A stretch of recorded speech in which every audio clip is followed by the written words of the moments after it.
ஈழத்தமிழ் மக்களுக்கு சமஷ்டி அடிப்படையிலான தீர்வோ 13வது திருத்தச் சட்டத்தை உள்ளடக்கியதான காணி போலீஸ் அதிகாரம் உள்ளிட்ட மாகாண சபை முறையிலான எந்தவொரு தீர்வும் வழங்கப்பட மாட்டாது என்பதனை ஜனாதிபதி வேட்பாளர் நாமல் ராஜபக்ஷ அண்மையில் வீரசிங்கம் மண்டபத்தில் நடைபெற்ற பிரச்சார கூட்டத்தின் போது அழுத்தம் திருத்தமாக கூறியிருக்கிறார். அதேவேளை இலங்கை ஒரு பௌத்த சிங்கள நாடு. இங்கு சிங்களவருக்கே முன்னுரிமை வழங்கப்படும். தமிழர்கள் வாழ விரும்பினால் வாழலாம், ஆனால் அவர்கள் எதையும் எதிர்பார்க்க முடியாது என்பதனை நாமல் ராஜபக்ஷ மிக தெளிவாக கூறிய பின்னரும் தென்னிலங்கை கட்சிகளுக்கு வக்காலத்து வாங்குவதற்கு நம்மிடையே இன்னும் பலர் இருந்து கொண்டுதான் இருக்கிறார்கள். சந்திரிகா அம்மையார் அவர்கள் கிட்டத்தட்ட சமஷ்டிக்கு இணையான ஒரு தீர்வு திட்டத்தினை கொண்டு வந்திரும் பொழுது அதை முழுமையாக எதிர்த்தது இந்த ஐக்கிய தேசிய கட்சி, இந்த ரணில் விக்ரமசிங்க தலைமையிலான கட்சி. ஆனால் எமது அம்மாமார் 3000 நாட்களுக்கு கிட்ட இன்று வரையும் அந்த நீதி கேட்டு போராடி கொண்டிருக்கிறார்கள். அவர்களுக்கு பின்னாடி எந்த ஒரு அரசும் இல்லை, எந்த ஒரு பலமும் இல்லை, தனித்துவமாக போராடுறார்கள். ஐக்கிய நாடுகள் மனித உரிமை பேரவையில் இருந்து இன்று வரை அந்த நிகழ்ச்சி நிரல் வெளியில வர முடியாமல் இருக்கிறதற்கான காரணம் அந்த போராட்டம் தான். 2017ஆம் ஆண்டு வாஷிங்டன் மாநாட்டில் நடந்த அந்த தீர்மானத்தின் அடிப்படையில் வெள்ளவேன் கலாச்சாரத்தை நிறுத்தினது அந்த போராட்டம் தான். அந்த அம்மமார் போராட இல்லை என்றால் இந்த ஆள் கடத்தல் உரிய சட்டத்தில் சர்வதேச உடன்படிக்கையில் இந்த இலங்கை அரசாங்கம் கையெழுத்து வச்சிருக்காரு. மறுபுறம் தமிழ் அமைச்சர்களாகவும் ராஜாங்க அமைச்சர்கள் மற்றும் நாடாளுமன்ற உறுப்பினர்களாகவும் உள்ளவர்கள் ரணில் விக்ரமசிங்கவுக்கு தமிழ் மக்களிடத்தில் வாக்குப்பலம் சேர்ப்பதென்பது தமிழினத்தின் இருப்பை அளிப்பதற்கான செயலாகும். நீங்கள் அமைச்சர்கள், அங்கிருக்கக்கூடிய மக்கள் நூற்றுக்கணக்கான வருஷக்கணக்காக போராட்டத்தில் இறங்கியிருக்கிறார்கள். மாடுகள் சுட்டு கொல்லப்படுகிறது, வெட்டி கொல்லப்படுகிறது, மேய்ச்சல் தரை கிடையாது. ஆனால் இவ்வளவு நடந்தும் கூட இந்த பிரச்சார காலத்தின் பொழுது இது தொடர்பாக நீங்கள் யாரும் வாய் திறக்கவில்லை. ஜனாதிபதியாக இருந்தவர் கூட இந்த பிரச்சனையை தீர்த்து வைக்க முன்வரவில்லை. ஆனால் அவருக்கு மீண்டும் ஒரு முறை வாய்ப்பளிக்க வேணும். நாங்கள் மீண்டும் அமைச்சராக வர வேண்டுமாக இருந்தால் நீங்கள் வாக்களிக்க வேண்டும் என்று கேட்கிறார்கள்.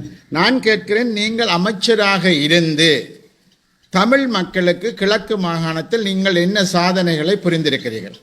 குறைந்தபட்சம் இந்த கன்னியா வெந்நீர் ஊற்றை உங்களால் காப்பாற்ற முடிந்ததா? அல்லது உங்களுக்கு அம்பாறையில் இருக்கக்கூடிய கல்முனை பிரதேச சபையை உங்களுக்கு தரம் உயர்த்த முடிந்ததா? அல்லது உங்களுக்கு இந்த மேய்ச்சல் தரையை சிங்கள தரப்பிடமிருந்து விடுவிக்க முடிந்ததா?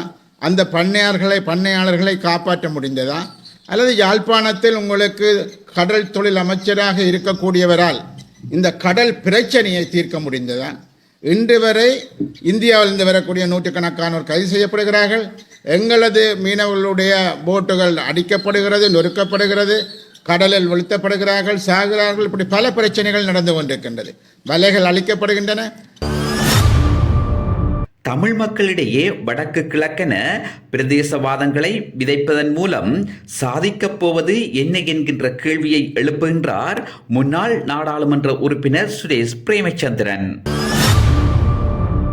வடக்கில் இருந்து வருகிற அந்த பிரதேசவாதங்கள் என்பது தயவு செய்து நாங்கள் யாரும் இந்த பிரதேசவாதங்களை பேசி தமிழ் மக்களை காப்பாற்றப் போவது கிடையாது.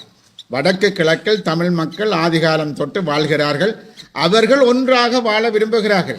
வடக்கு கிழக்கு என்பது தமிழ் பேசும் மக்களுடைய பெருநிலப்பரப்பாக இருக்கின்றது. அந்த மக்கள் தமது சொந்த காரியங்களை, சொந்த கடமைகளை தாங்கள் ஒன்றாக கூட்டாக செய்ய விரும்புகிறார்கள். அந்த கூட்டாக செய்வதை நீங்களே எதிர்க்கிறீர்கள். பிள்ளையான் தொடக்கம் எல்லோருமே வடக்கு கிழக்கை பிரிக்க வேண்டும் என்பதில் தான் உறுதியாக இருக்கிறார்களே தவிர கிழக்கை காப்பாற்றுவது எப்படி என்று அவர்களுக்கு எந்த விதமான விடயங்களும் கிடையாது. எனவே ஈழத்தமிழினமே, எம் தாய்க்குலமே, மானத்தை விற்று வாழ்வதற்கு வாக்களிப்பதா, இல்லை எமது உரிமைதான் எமது உயிர் மூச்சு என வாக்களிப்பதா என்பதை மக்களே சிந்தியுங்கள். திருவோணமலை மிக வேகமாக சிங்கள குடியேற்றங்கள் நடைபெற்று வருகிறது. இன்னும் ஒரு சில ஆண்டுகளில் திருவோணமலை மாவட்டம் முழுமையாக சிங்கள மாவட்டமாக மாறப்போவதென்று அமெரிக்காவினுடைய ஒரு ரிசர்ச் நிறுவனம், ஒரு ஆய்வு நிறுவனம் இன்று 35 பக்கத்தில் செய்தி வெளியிட்டிருக்கிறது. ஆகவே நிலைமைகள் இப்படி இருக்கத்தக்கதாக கிழக்கு மாகாணத்தை தமிழ் மக்களுக்கான ஒரு இருப்பிடமாக எப்படி பாதுகாத்துக் கொள்வது, கிழக்கு மாகாணத்தை எப்படி பாதுகாத்துக் கொள்வது, இதற்கான எந்த விதமான உதவிகள், ஒத்தாசைகள், ஆலோசனைகள் எதுவும் இல்லாமல் வெறுமனே நாங்கள் அரசாங்கத்தை காப்பாற்ற வேண்டும், ஆளுந்தரப்பை காப்பாற்ற வேண்டும், அமைச்சராக வர வேண்டும். ஏனென்றால் இவர்கள் செய்த கொலைகளுக்காக ஜெயிலில் இருந்தவர்கள், அவர்களை மீட்டெடுத்து வெளியில் கொண்டு வந்தது கோத்தபாய ராஜபக்ஷ போன்றோர். ஆகவே இவரது இன்றைக்கு ரணில் விக்ரமசிங்க தோற்று போனால் நாளைக்கு மீண்டும் இவர்கள் ஜெயிலுக்கு போக வேண்டிய தேவை ஏற்படலாம். ஆகவே இவர்களது சொந்த பிரச்சனையில் இருந்துதான் விஷயங்களை அவர்கள் கையாள்கிறார்கள், தமிழ் மக்களது பிரச்சனைகளினுடைய அடிப்படையில் இருந்து அல்ல. ஆகவே இவை அனைத்தையும் மக்கள் யோசிக்க வேண்டும்.